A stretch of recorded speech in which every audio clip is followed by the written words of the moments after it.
Hi guys, won't be a whole lot of staring right at the camera today because I got to do this while I'm up driving. So kind of ran out of time earlier, and I don't know if I'll have time later tonight. So I don't know, just jump on quick again and give a little bit of an update. And I don't know, I worry about what to say on here, what to talk about, what do people want to hear? Am I saying anybody wants to hear? And do I sound stupid? And then I hear people on Libs of TikTok and well, pretty much anywhere else after this election, the stuff that they put on their TikTok channels and Facebook and anywhere else it's crazy. I don't understand how these people can put that kind of stuff out there and live with themselves.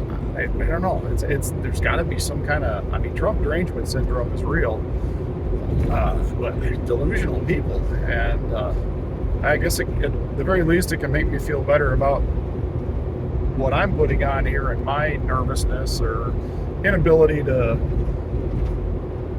maybe smoothly articulate the things I want to say without too many ums and likes and whatever. I'm not drawing all over my face and screaming and pulling my hair out. So I guess it could always be worse, whatever I put on here. So, but yeah, just running up to do hang some ceiling fans for my daughter, and yeah, so that'll be my evening here, and just kind of some handyman kind of stuff, which I guess is probably a good segue into something to talk about. If I started out, like I said, building log cabins, but then I got into doing just general remodeling, installing windows and doors when I was at college. I worked for a small local lumber yard, and he started to have me do the installs. People would come in and buy stuff, and I would install it for them. And then over the course of a couple of years, as I worked for the lumber yard, people started calling me directly. And by the time I graduated, I had a full-time job. I didn't need to go to work anywhere. I didn't need to do anything else. I was making plenty of money, and I'd gotten through college on scholarships mostly. My parents did help me with some room and board until I moved out on my own and started paying my own rent in the house instead of living in the dorms, which was probably one of the dumber things I did, given that day and age and that time. But would have been a lot cheaper to stay in a dorm. But I was making plenty of money doing that, and I literally had, all the tools I owned I could easily fit in the back of this Jeep. I had a ladder, I had a skill saw, I had a sawzall, I had a corded drill back then, I had a little 3/8 DeWalt drill, and a skill saw and a ladder, and paint rollers, hammer, of course, pry bars, and squares and levels. But literally I can probably go to the lumber yard or the hardware store right now, and for not much more than $100, I could buy everything that I had that I literally was making a full living on. Paying my rent, having money for doing what I wanted to do, a little bit of driving around, traveling I did, which was mostly back and forth to go home to see my parents. But I had money to do all that, and started with not much of anything. And I had, definitely was my work was in demand. I had always had plenty of work. I had people waiting for me to get to them. But I've never dressed like I probably should dress better than I do, but my clothes were never anything fancy, but I kept myself mostly shaven and presentable otherwise, other than, stains and tears and rips in my clothes from doing the work that I did. And I showed up when I said I was going to show up, and I was always nice to people, and either told them what I was charging by the hour, or I would give them a price on a job. I remember back then I would paint a whole room in a house, or the whole interior of a house for that matter, for $1 a square foot floor area, except for closets. I'd figured out that closets were too small, not enough flat wall area. So excluding closets, I would paint a whole room for $1 a square foot, and I was making great money for me, and probably was too cheap. even back then, I tend to always do that. So being a better marketer, a better businessman would probably help in some cases. But and that was with them buying the paint. That wasn't me buying the paint. That was just the labor. So but I would do the jobs, clean up after myself, and I never had a problem getting work. It was it was more work than I could handle.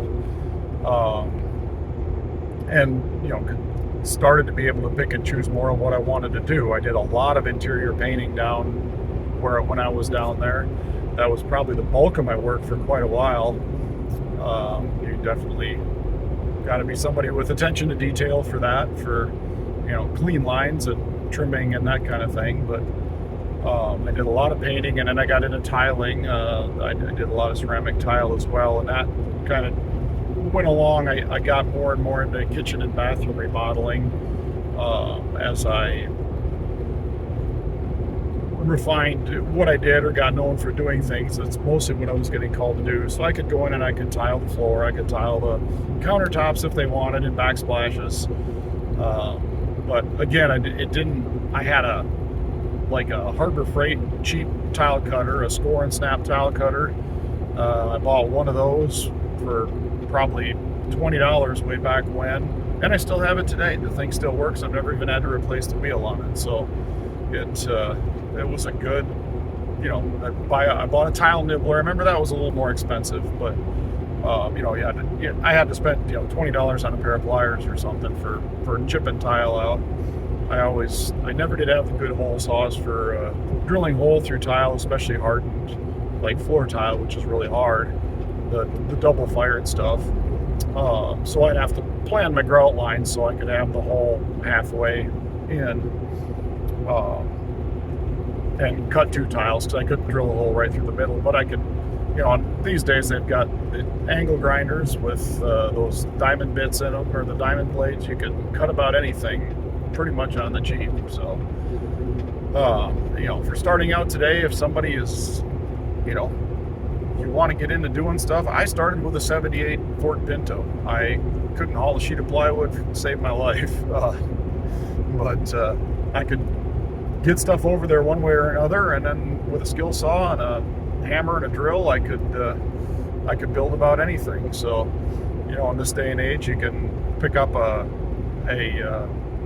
cordless drill and driver and skill saw, maybe a sawzall if you have those tools, and then I do like a corded skill saw if you're doing a lot of construction. Unless you really want to go big time on the cordless stuff, you can certainly pick up a fairly inexpensive corded skill saw for doing the big cuts, or doing a lot, if you're doing a lot. But it doesn't take much to get going if you're inclined to do that kind of thing. I realize that probably not talking to anybody here who doesn't, isn't mechanically inclined or doesn't have the first idea about building or fixing things. But if you're kind of that direction and you think, hey, I could make some money doing this, or I wouldn't mind doing it, you don't have to have the whole big tool trailer full of stuff. You don't have to have all the fanciest, best tools. You just have to have stuff that is good enough to cut an accurate line, or drill a straight hole. So, well, most of that's